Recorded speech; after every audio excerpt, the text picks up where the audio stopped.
What's good, everybody? Welcome back to the East of Stretford podcast. What up, Vishnu? How are you doing, man? Good.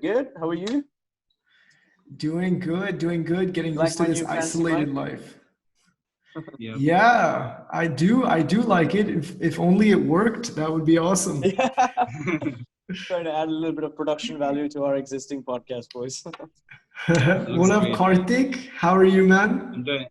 I'm doing good, bro. Surviving, staying safe, cleaning my hands. Okay? Yeah. My hands are so fucking dry, dude. It's not even. I don't Dude, think I you're at can home. use You don't need to more wash your fucking- hands that much. Dude, I'm just being extra careful. It's okay. I think that's. Hey, it's not going to creep into your house. Okay, anyway, this is not a COVID podcast. Today we're talking about the best 12th men at United. So what we mean by that is who are the players, the hugely important players who have been amazing impact subs and come in and done big things for the club. You know, we've seen so many at United and we've been lucky enough to enjoy that, especially, when we were growing up. We've had some amazing players come off the bench. I don't know how they came off the bench and they accepted it, but we were very lucky to have that. So you guys get the concept. You guys leave your thoughts below into what we're saying, but we're going to start with Karthik. Who are you talking about? All right, guys. So I'm gonna go with a proper lad, a proper United lad, Mr. Darren Fletcher. He made his debut with us, I think, in the 2003-2004 season. That was his debut. But he's been with us even from way before that. He spent a good 20 years at Manchester United. He has played a total of 342 games, 24 goals, 28 assists. And I think he is honestly, in terms of our history, I think he's one of the best central defensive midfielders that we could rely on, especially coming off from the bench. I think mainly during our major glory days between 2006 to 2009, I think Fletcher was pivotal to our team, especially coming on as 12th man and helping out in midfield. He used to help out back in defense. He's made some great assists. He's scored some screamers of goals. He's been, I think a player I can compare to him from right now, and who I think is kind of reaching his level is also Scotty. I feel like Scotty plays a lot like him, and it's really I think I'm gonna go with Darren Fletcher as one of my top 3 12 men of Manchester United for sure. Yeah, I think Darren Fletcher had some huge goals, against Man City. And if it wasn't for his, he had some really bad illness. I think it was a heart thing or something like that. But he would have been, United's center midfield to go forward after Paul Scholes. But he had some really bad injuries and got sick. But yeah, I agree with that. Fletcher's a huge one. He was, and I don't. Oh yeah, all right, go ahead. Yeah, absolutely. I think Fletcher was one of Ferguson's favorites as well, coming into that midfield position. Especially, he's been a great cover for us, great injury cover when the likes of Ryan Giggs or even Paul Scholes, they've been gone for long terms. He would be a stellar backup for them. He's a proper box-to-box midfielder as well. He had this more of a defensive midfielder, I'd say. He did hold it for kind of what Fred's role is with the team right now as well. He does a really good job. Defensively, he was a master. He was a mastermind as well. He complemented Ferdinand Vidic and Gary Neville and all really well at that stage as well. I love Fletcher, man. 2 goals, that famous 4-3 win against Man City. 2 goals that game. So top-notch player. Yeah. And I think another thing I really want to point out is the fact that during that time, especially, we had so much depth and competition in our midfield that, I don't think Darren Fletcher gets enough credit for it either. Like, the way he stayed with our team for so long, and that to a team, I honestly feel like he's one of the most underrated midfielders of that time, and people don't give him enough attention or whatever it is. But yeah, but for me, yeah, I think he was a top class player, and I think we have really missed someone like that for a while until I think off late when you've seen like the rise of McTominay. We thought Matic could provide something like that, but Matic has struggled. So, Fletcher was if McTominay turns into that kind of player too, he's definitely a role model for a lot of our current midfield that we have right now. So yeah. Yeah. I think United, we always had like so many good players even coming off the bench. Yeah. We don't have that now, but we're building toward it hopefully. Vishnu, who is the person that you were thinking about for this? A lot of good choices to select from this as well. I went for our little Mexican superhero, the little P, Javier Chicharito Hernandez. His whole style of football was really new to the Premier League when he showed up. He was this little he was like a little Tasmanian devil, wasn't he? He was just really quick with the ball, a beautiful finisher, a very good striker. Played primarily as a CF as well. He shared the stage with like some of United's greatest as well. Chicharito was. Do you guys remember like his? I think it must have been his debut or his first goal for United was against Chelsea in that Community Shield game, where he slid in and the ball slammed into his face and went in. That was one of the funniest goals I've ever seen, by the way. But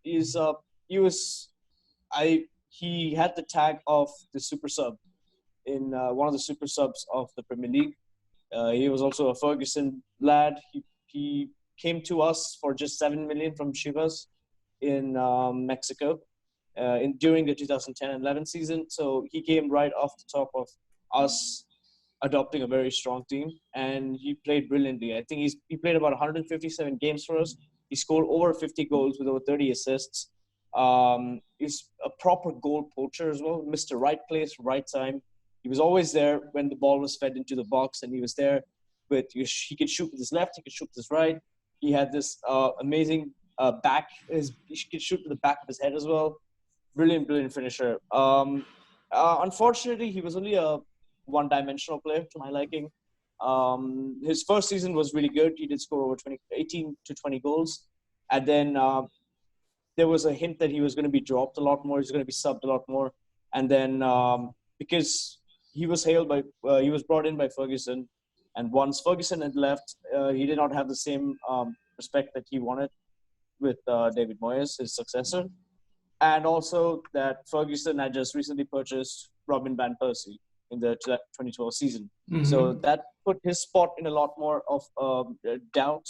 So he wasn't starting a lot of games, and he started slowly coming down the chains. He wasn't playing as well, and he wasn't that fast anymore. He wasn't that like pacey anymore. And yeah, I think I hail him as one of the greatest like super sub players in the world. He's won 2 Premier League trophies with us, 2 Super Cups. I don't know, man. I think it's a bit unfortunate of like how his life spiraled after. We heard he was loaned out to Real Madrid, which I thought would be a great step for him, but that didn't really work out. And then he came back to the Premier League. He played for West Ham, I think. Now he is with Bayer Leverkusen, which is still it's a respectable team as well. He's with LA Galaxy right now. Yeah. So he's just finished. I think he's just finished with Leverkusen. And he mentioned that his European dream was over. We've seen the video of him like tearing up with his dad and stuff like that. Yeah, he was a positive player for me. I really enjoyed watching him when I first really got into football and started watching it deeply. So I have a good connection with this player.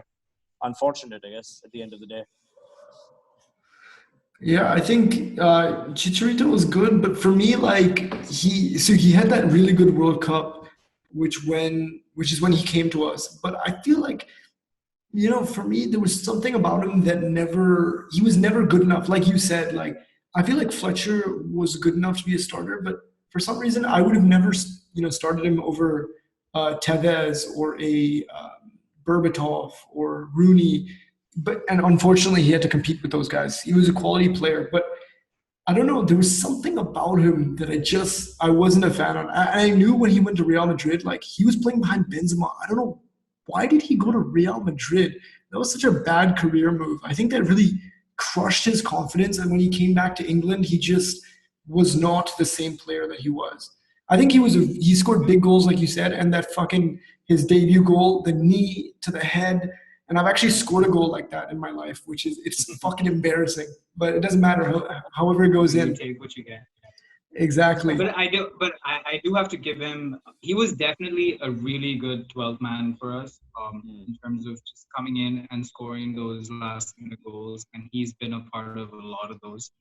So yeah, I think he was just, if he was in any of these big clubs, I think he was always. I don't. I agree with you in the sense that he could have never started for either like a Real Madrid or even for, and he didn't for United either. So yeah, I think he was just meant. I think Ferguson just brought him in as a squad rotational player that he could bring in towards the final minutes of the game when he really needed someone to just finish the game off. And I think that's what he did best. Yeah. I think, yeah, in the last couple of seasons, especially after Moyes came in, I think he definitely lost a lot of his confidence, and that kind of just derailed his career completely. Yeah. But yeah, who knows? Maybe if Fergie was still around, then he could have been something. I mean, like you said, Arman, at the end of Fergie's book, that's what he said. Chicha was the best. Yeah. That Chicha was one of the best players he left times. I don't know. Yeah, that like even Welbeck was starting in front of him. You know, the more I think of it. Yeah. He also said Welbeck was one of the best players, along with Phil Jones. That's bullshit. That's just. Okay. I don't think we can trust aging Sir Alex Welbeck was so way much for this. shittier than Chicha, bro. I despise Welbeck. Like, I just fucking. Yeah, I agree. Chicha is better than Welbeck for sure. So moving on to the last player is the one I thought, and actually, dude, I'm so torn because none of you guys picked Ollie, which is really fucking with me. Yeah. You know, Ollie won us a Champions League, the most infamous Champions League, won all of our Premier Leagues with us till like he retired in like 2009 or some shit. Yeah. And, you know, he was part of that, you know, he was injured for our UCL in 2008, 2009, but he was like there. So I don't know, dude. Like it's dude, I think crazy. I think the Ollie thing goes unsaid. Like I don't think he needs like everyone knows what Ollie has done, and now he's doing it again as a manager. You know. Yeah. So that's the only thing, and I feel like the only reason I picked Fletcher was because like I was thinking of the players that I have really watched. Like Ollie, like yeah, towards we kind of started watching him towards his latter end of his career. Yeah. So I always thought like Ollie could have been a starter as well. Like with his skills and stuff. Actually, go on, Arman, and we'll like talk about it a bit more. I think you'll. I agree. I think I like that point because I think Ollie could have started at any other club other than United. We just always had 4 center forwards at all times. I don't know why we went away from that model, but yeah. So I it kills me to do this, but Park Ji-sung is one of my favorite players in United history. I fucking love that dude. He is the most underrated player, I feel, from that era because, everyone just says, when you describe Park, they just says, oh, loss of energy and, oh, he's defensive.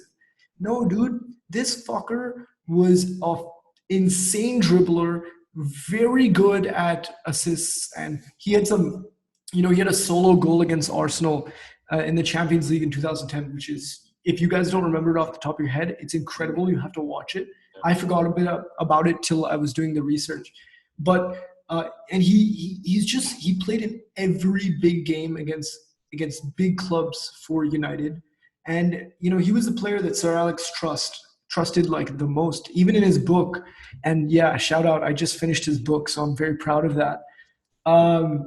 He mentions Ji-sung like, yeah, I played him in all the big games. He made Pirlo not do shit in 2 games we've played against AC Milan. He would always put, Park Ji-sung on the most. This Zoom thing keeps popping up. Sorry. He would always put Park Ji-sung on the most critical player for their team, and he has some insane goals. If you guys remember the goal against Arsenal, do you guys remember that counterattack with Rooney, Ronaldo, and Park Ji-sung? He's part of it was incredible. And it's like every time he came out on, dude, he never needed time to like sort of like get into the game or anything. So like he's coming right into a game where say Tevez, Ronaldo, and Rooney just fucking had probably the most insane played the most insane counter-attacking type football, and he had to come in and do the same thing right away. And he was fantastic. Like he was easily on the same level. I felt like he never for once. I've never seen him even make great mistakes, or I don't remember me going like, "Oh fuck, it's Park Ji-sung." Like Yeah. it's never happened with me. Like he's been every time he's come on, he's definitely made some sort of an impact. So yeah, dude, I You know what he totally agree. is? You know what he is? I just thought about it as you were speaking. He's a 10 times better version of Jesse Lingard Yeah. but he actually kept it going for years. He's a high energy player with a lot of skill, but actually fucking converted. Jesse Lingard, And his work whatever rate. it mean, and his work rate, ridiculous. Like I don't know if you guys, and also in that A2 game against Arsenal, he scored so many against Arsenal and Chelsea. It's insane. Yeah. He scored in that goal, game. Yeah, dude. Like everything, it was just incredible how he played. And I was never upset when I saw him in the starting lineup, as opposed to when I see Jesse Lingard or some people like that. I'm like, fuck. In United, we had all the best players in the world, but I never felt upset that Park Ji-sung was starting. So that's the reason I picked him. But leaving Ollie was tough. I think Park is one of the best selections as well for any manager to have. Like that's your bench strength that we're talking about. That a lot of Premier League teams strive to have that. This guy's a workhorse, man. Like he's very, very dedicated to his whatever role he's been given. Like he comes on sometimes in the first half itself when there's been an injury in the midfield or something. He is the definition of fresh legs. So 60 minutes down, you're maybe trailing 1-2 down, and you need someone just to like taunt the defense and stuff. Park Ji-sung's your man. He's just gonna go and create all sorts of problems for the defenders of the opposition. Such a hard worker, man. I haven't seen he didn't say a single word negative about the team throughout his career. It seems like he just loved every single bit of it. So that's how like the feeling I got from Schweinsteiger as well when he had come to United. You might have benched him, you might not have played 10, 12 games in a row, but then you're still like coming in with a smile on your face, like dedicated to the task ahead of you. And I think he was quite important for United's all those trophies that we've won under Sir Alex Ferguson as well. So I think Ferguson did use him really well. He knew exactly when to put Ji-sung in. And I couldn't have picked a better choice myself. Yeah, I think the big thing for me is, again, he would start on a majority of fucking Premier League clubs he would have started for. He was legitimately that good. But I think we should take a few minutes to talk about Ollie. Ollie is his Champions League winning goal is probably the most iconic goal in United history. Like I cannot think of anything more. Brilliant player, brilliant finisher. I don't know. Like you can't say enough about Ollie. Yeah. Babyface assassin. My boy. Yeah, a babyface assassin for sure, dude. I mean, yeah, dude. I mean, even at that, again, it's a matter of when you think back to the amount of quality we had, it's just so. I mean, the only reason. I mean, I don't even think we missed out on Ollie. I just think Ollie, hands down, has to be probably one of the best ballmen we have ever had. And he's got that United blood, and now he's also bringing back that kind of style of football in his management as well. So I mean, I don't know what more to say about Ollie, man. I think it just goes unsaid. So yeah. So if you guys had to pick one, let's say out of the four, let's include Ollie in this. Vishnu, who are you picking? You have only one 12th man. Who are you going for? Bro, look at these stats, bro. Ollie had 91 goals and 37 and 235. That's pretty good. Oh shit! Yeah, that just puts Chicharito to shame. So my choice is out. I'm I gonna. didn't realize. I don't know, man. I Like this is I think as just the most like that's- yeah.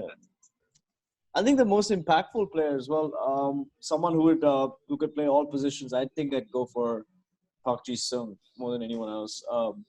Because he could also with his abilities and stuff, he could probably play in defense as well if we're one short somewhere.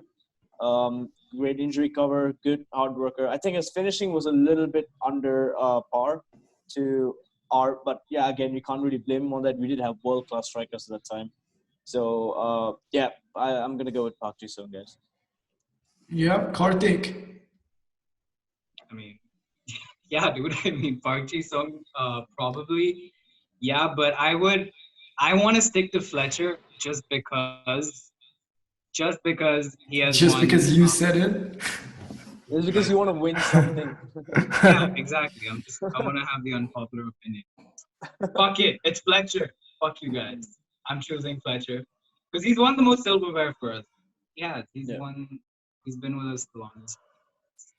He's won Yeah, most. Sean, you changing your no, for me, it's between Ollie and Park Ji Sung, and I love Park Ji Sung. Guys, Ollie came in last minute. Ollie wasn't a part of this. Okay, Ollie definitely is Yeah, the but best ever. for But me, we're picking between the.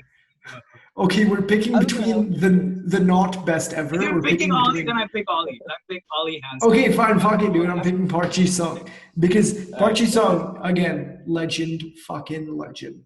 But yeah, I think that's a good place to wrap up. We're doing a relatively shorter podcast for you guys today. You guys have any last points before I close up? You guys, can you think of any more? Was Owen Hargreaves one of our 12th men? Or no? Not Dude, really. actually, again, to bring up Ferguson's book, Yeah. Ferguson says straight out, he's like, Owen Hargreaves is the worst signing that I ever made for United in my career. I was like, He was what never the a fan of fuck? Hargreaves. That was. Yeah, dude, he was like, there's only a few players in my career that when I was bringing them in, I was very sketched out about, and Owen Hargreaves was one. It was because he was always injured. He never played. Yeah. Whenever he was fit to play, he never played. But some other, shouts that I was, thinking about on the, while I was doing shit. Wes Brown was, you're gonna get shit for it, but Wes Brown made the assist to Ronaldo in our Champions League final against Chelsea. Yeah. He came in at right back. So I think he was another huge one. Dwight York, Teddy Sheringham. These were other Anderson huge, as well. huge players. I think Anderson was quite good as well during his his best of days. I remember, dude, Armand, didn't you have an Anderson jersey? Like as soon as Anderson joined, didn't you buy an Anderson jersey, the number 8 one? Nah, dude, I had a You fucking did. Paul Scholes and I had Yeah, a that's Wayne cool. Rooney number 8. Wayne Rooney was when he was number 8. I had that one. So yeah, I think Anderson, yeah. there's many shouts. There's so many fucking good players. But from the modern era, post Ferguson, I can't really think of any that stand out, which is kind of fucking sad. There's really none. So I think Romero for me would be like one of the. oh, that's ones. true. That's Yeah. true. That's Romero's a good shout. huge one. Fuck yeah. He's a fucking good Eric player, Bailly actually. as well. Like Eric Bailly was supposed to be a starter to begin with, then because of injuries and stuff like that, he's been pushed to the back. I think Bailly's been a pretty good sub as well for us.